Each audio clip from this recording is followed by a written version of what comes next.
Obviously, this one hurts a lot.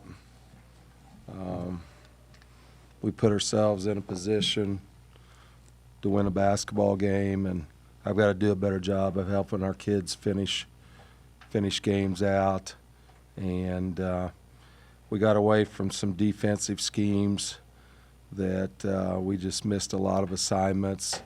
Didn't run very good offense. That comes down to me on that. But we had a collapse at the end, and we gave up 30 points in the fourth quarter. And give credit to Oklahoma; they hung in there and had every opportunity to not finish the game, but they did finish the game, and they hit big shot after big shot, made big plays, and we didn't, and that's the difference in the ball game. We didn't finish out the last 20-30 of the game, and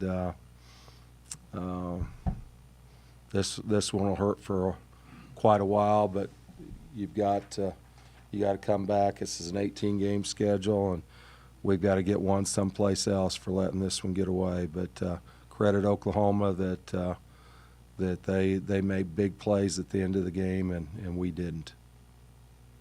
You get an explanation of the kind of that quick whistle after your guys' last shot with 3 seconds left? It was he said inadvertent whistle.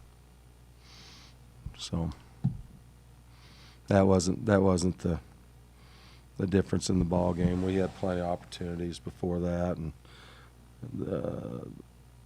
they had secured the rebound, and that wasn't a factor. That wasn't a factor in the ball game. Is there one thing in particular that stands out to you about that last 2:20? Oh, there's a lot of things. Before that, we had a good lead, and we threw them a couple layups. Lanusa ran through on a couple layups, and you just can't do that when a team's struggling. You can't give them easy opportunities. And they went on, I believe, a 7-0 run and had an and one in there someplace. But Taylor Robertson could really shoot the ball. I thought Viv did a nice job, but to guard her, you got to have other people step up when she gets a handoff or a ball screen.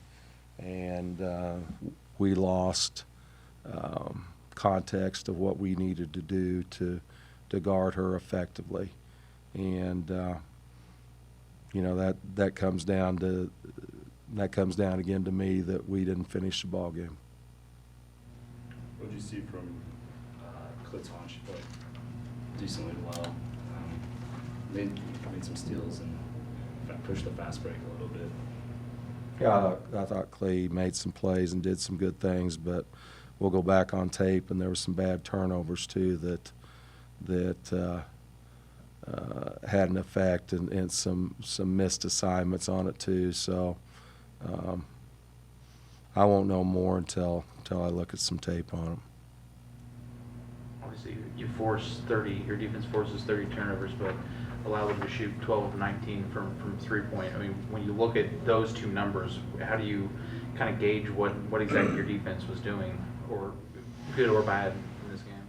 Well, I mean, they run a play called Hammer where they start on one side of the floor and bring Taylor Robertson over, and we knew it was coming, and they set really good screens and delivered, and we probably should have helped out and didn't help out off of it. We got picked off on some of them, so that's adjustments that I need to make during the course of the game. But anytime we give up 30 in a quarter, we're not finishing it off and playing as well as we did. I don't know if we thought that the game was over, but as we see, it wasn't. And with a 3-point line and a prolific 3-point shooter like Robertson, you just got to finish it out. And we had a couple more offensive possessions and did some things right. It had been a different outcome, but we didn't do that. So we've got to learn from it, and we got to have short-term memory and learn from the mistakes we made, but come back and get ready to play a conference season. How how much energy does Mac and Vivian give to your team? I mean, I know this isn't the way that you want it, but just their leadership and being able to keep it going out on the court. I mean, they're both really good players and have been since they've come in the program. It's given us an inside-outside look. They're both really good players, and we feed off of them, and we rely on them very heavily every night. And we've got to get some other people to step up. I mean, you look at it, I think they had, 4 in double figures, and we had 3, and that's probably the difference in the ball game. But if we would have continued to guard and just run some better sets at the end. But again, give Oklahoma credit. Maddie Williams came up and hit a big shot to tie it at 75. Taylor Robertson hit shot after shot on it, and they made plays when they needed to make plays. Can you talk about Natasha's effort going up for the dunk that she was going for earlier in the game?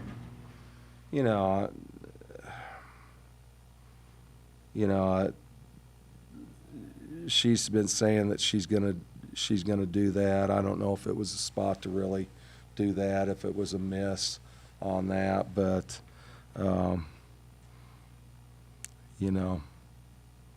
I can't question much effort on what that kid's done and what this kid's done for our program, so be it.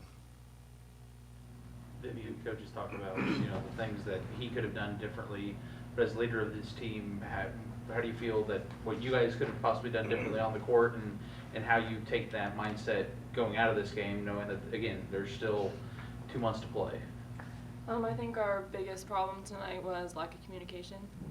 We didn't communicate on switches, on screens, things like that, and that really hurt us. I think that comes down to we have a lot of young players who haven't been in a situation like we just played in, and I'll take responsibility for that because I didn't play how I needed to play. I kind of got down on myself, let my team down, and that's on me. I need to be better about that. I had an opportunity towards the end of the game, and I didn't take it. I had made a bad play.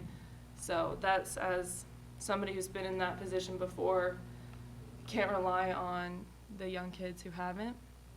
I should have stepped up and done better than I did. Vivian, can you talk about the challenge that comes when you were guarding Robertson a lot? When you weren't, it seemed like you were on Yanusa. Both of them pose very different challenges, but the difficulty guarding the two. I set a lot of screens for Robertson, so that was the hardest part for me is getting around those screens. Trying not to let her get open. She doesn't need very much space to shoot the ball. So that was my problems. I ran into too many screens and let her get some open shots. Lanús is a good player too. She's a quick guard, so like you said, different challenges. But I like to guard the best player. I think that's one of my roles is a good defender. So I didn't play as well on defense as I wanted to. She did a nice job. You don't guard Robertson alone. The scheme that they have offensively, you have to have people when she gets a handoff or a flare screen, you got to have people step up, and we missed assignments, and that comes down to we should have had them coached up better on it. But again, you give them credit. They hit deep shot after deep shot. They made every play that they needed to make at the end of the ball game, and give them credit for that. Anything else? You guys shot 42% from the floor tonight. Was that more of what they did defensively to stop you, or was that just what you guys did offensively? It's about what we shoot all the time, to be honest. And we scored 75 points, and that's over what we score. So I don't think the problem was. You could look offensively at the free throw line. That was a huge factor. What we missed at the free throw line, and then what we did defensively. But if you give me 75 points, and I know I got that every night, I'll take that from the get-go.